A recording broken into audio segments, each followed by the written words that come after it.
Ladies and gentlemen, we interrupt your regularly scheduled programming to bring you this special bulletin. When it comes to judging the success of a movie, as an example, we have ticket sales, we have box office numbers, numerous websites out there that can find these numbers and distribute them out to the general public to give people an idea of just how good or bad or successful a movie is or is going to be, based on long standing, especially when you have a week to week drop off, based on, I guess, long-standing trends of other movies through the history of movie going. But when it comes to video games, it's a little bit more difficult than that. You have Steam database that gives you an idea of how many people are playing at any given time, but that's only for Steam. When you have a video game that's released to consoles or, well, other video game platforms, not platforms, distribution centers, I guess apps or whatever, like Ubisoft or EA Play or GOG Games, where people purchase those games from there, and especially on consoles, we don't really have too much of a metric to see how many people are playing. Unless, of course, the developer comes out and tells us so. And generally, when the game is an astounding success and sells 5, 10, 25 million copies, they are more than happy to come out and tell everyone the numbers to brag just how successful their little game was. And unfortunately, that doesn't seem to be the case, because we're well over a month since the release of Dragon Age Veilguard, and we still don't have any answer as to how successful this stunning and brave video game was, even going so far as apparently the game director doesn't want to answer the question. This article over at Fandom Pulse, John F. Trent does the heavy lifting for us, gets it all as a nice one little condensed area for us to read these quotes. Go check them out. Go follow them. Go check out, give them some traffic. John F. Trent is a fantastic writer. Over here, Dragon Age Veilguard, the game director evades questions about sales. Oh no, why on earth would she do that? He do that. They do that. They, them? Never mind. Says, getting the game made was a miracle. Well, more like a curse, because, people played it. Oh boy. In an interview with Eurogamer, Kate Bush? No, Corrine Bush. Was asked, how was the commercial response to the game been? Or how has the commercial response to the game been? How much has it sold? How well is it doing? I've seen stories about sales, and they seem mixed, inconclusive, to say the least. We have absolutely no concrete data as to how many have been sold. The only thing they sent out was, it sold 1 million copies, which is abysmal. And possibly not true, based on some numbers out there. I don't know. The game seems to be going okay, but struggling to keep pace with the Inquisition before it. Has it been a success from your point of view? How do you measure that? Well, Corrine Bush has a response, and, well, I think she would make a politician jealous. Quote, there's 3 axes we can measure this by. What the team was able to do and put together, things that have absolutely nothing to do with the sales of the game. The pride that they can take in that has nothing to do with the price and sales of the game. Every game that is made, especially in the AAA space, where you're talking hundreds of developers, timelines, is a miracle. What? It was a miracle to get the game out in the first place. That they executed at quality. Well, opinions vary, but whatever. Internally, we consider that a success. Internally, they were simply being able to get the game made, published, distributed to the masses was considered a success. It was a miracle. Still has nothing to do with the commercial response. Bush continues, we're very happy with the critical reception to the game. Oh, I'm going to press X to doubt, because that game's getting raked across the coals as far as dialogue, story, progression, and the almost on rails quest line. Oh, God, some of the cities. Anyway, it's not common to have these challenging development cycles and have a team turn around and receive the critical reception that it did, except that it's mostly negative, from the character creator to the story to the companions, and the inability to be even rude to anyone.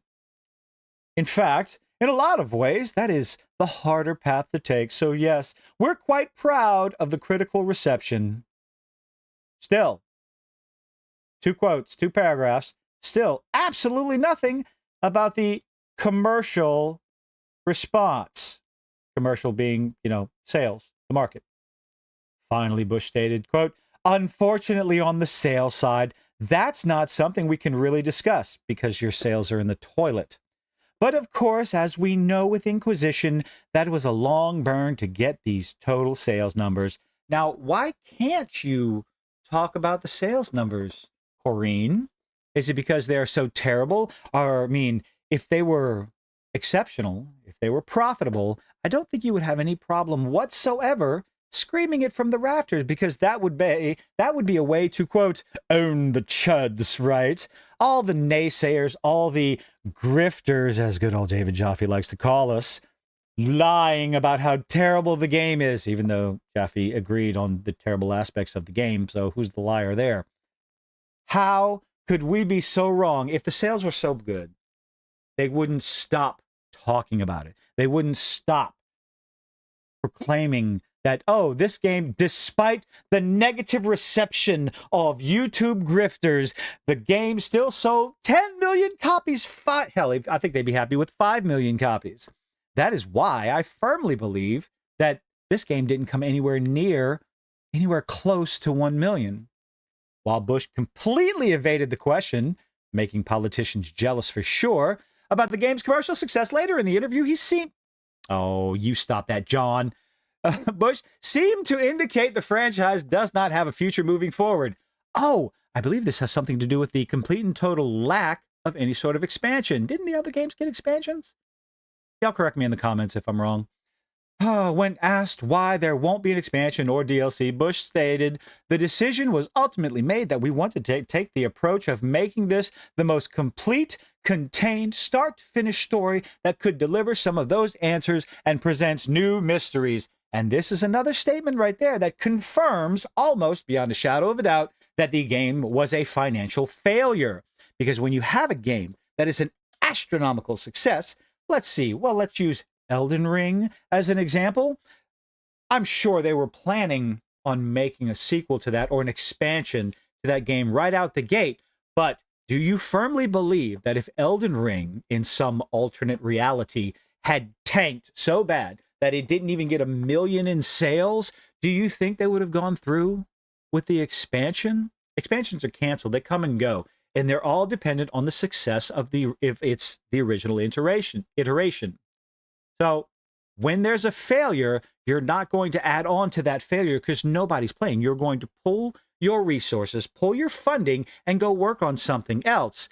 In this case, they're going to be working on the next Mass Effect game, which I'm sure is just going to be just a solid banger, right? Right? Mass Effect? That's the next one, right? It's been a while since I played them. I did not play Andromeda. Let's see. Oh, where were we? So yeah, I do firmly believe because, there's no DLC planned. I think they did. I think Bush is lying here. Absolutely. Through their teeth. Yes, I said there. Leave me alone. If the Veilguard had been a success, there would be DLC, guaranteed. 5 million copies? Yes, you're going to bank on that success. You're going to milk that cash cow because that's what the developer does. That's what you do for success. You have one in waiting. You have an idea and you follow through with it. Yes or no, based on the success of the game. Creative director John Epler shared the similar thought while comparing the game to the Inquisition and its Trespasser DLC. Inquisition did indeed have a DLC right there. Quote, "The difference in the Veilguard is the story ends pretty conclusively. That is irrelevant. A DLC doesn't necessarily continue the story. Let's look at Cyberpunk 2077 as an example. Phantom Liberty did not continue anything from the base game. It added to it. It gave you some extra content, an extra area, new NPCs. I think it was a new fixer, yes, or an expanded fixer. And, well, it knocked it out of the park for sure, but it had nothing to do with the core game. To sit here and make the excuse, well, the story ends pretty conclusively, right? That's why there's no DLC. Well, I'm going to press X to doubt again. There is obviously a secret post-credit scene, but that's less of, here is an immediate thing that you now need to be aware of, and more, here's a hint as to what the future will be. Well, I can tell you what the future will be for the Dragon Age. Thanks to this game, thanks to Dragon Age Veilguard, I don't see there being much of a future in the Dragon Age franchise. He then added, a lesson that I've learned. Don't ever try to make a direct sequel to a game 10 years later. Why not? It's not a challenge. You just make a continuation. Why is that a difficult thing to do? You take the story of the previous games, you take the characters of the previous games, and you add them in, and you make it matter in the grand story instead of what they did with the Veilguard, and showed you what choices they made in the game. Nothing anyone did in the previous Dragon Age games meant anything at all. And if anyone tells you otherwise, they're lying to you. The idea, the reason why we're not making a DLC is because the story ended. Again, Cyberpunk added it somewhere in the middle of it. And I don't think that's a problem. I think more games should do things like that, especially if you have an open world. In the case of Cyberpunk, again, a massive city where things can happen. All kinds of things can happen. Cyberpunk 2077 could have had an unlimited amount of DLCs, but CD Projekt Red decided to go with the one for whatever reason. This, not only is it a non-answer, I think it's a lie. Outright lie. At the end of the interview, both Bush and Epler were asked, is there a future for the series? The answer is no. And then secondly, if there is, there isn't. Don't worry about it, there isn't. What might it look like? Oh heavens, if it looks anything like this. There are those who want to go back to the CRPG roots. Yes. And there are those who know it is a more action-like game, which I think it's more detrimental than anything else. Not too many people. How many people are actually fond? There are games out there that do the action RPG route so much better than what I could see Dragon Age Veilguard do. I'm going to be playing one of those over the weekend in Path of Exiles 2. I'm playing another one right now. Core Punk is very fun. It's more of an action-oriented RPG, MMO. I'm having a lot of fun. No, this is not a promotion of it. I'm just making comments.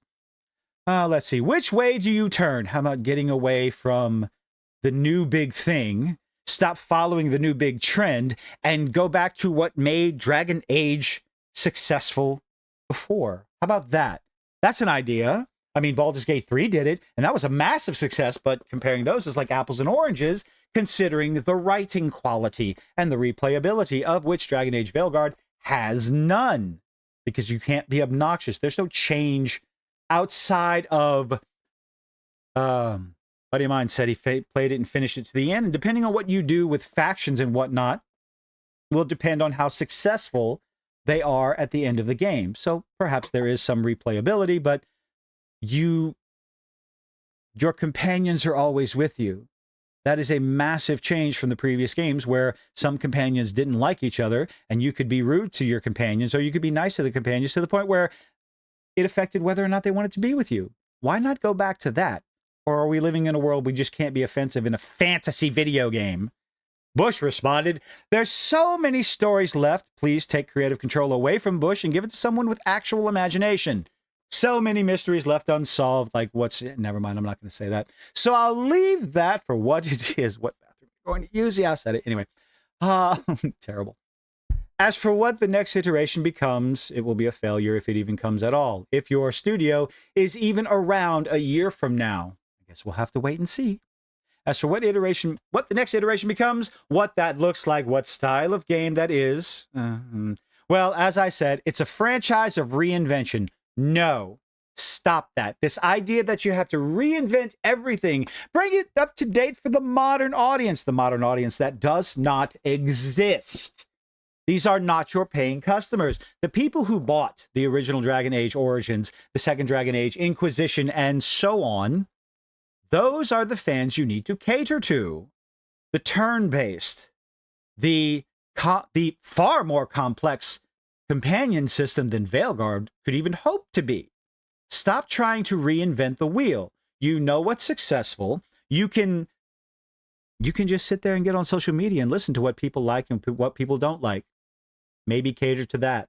Cater to the target demographic, or at least the vast majority of wallets that are closing up tightly.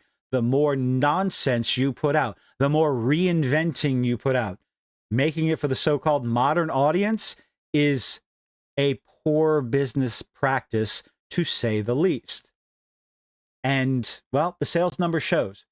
You made a game for the modern audience, and, well, until you come out and prove otherwise, it failed astronomically. So I just lost my train of thought. So I'm going to go ahead and end it there. Link in the comment section, I'm going to end this. Link in the description box down below. Leave a like, leave a dislike, do all those nifty little things that YouTubers beg you to do. And I hope to see you on the next one. Bye-bye.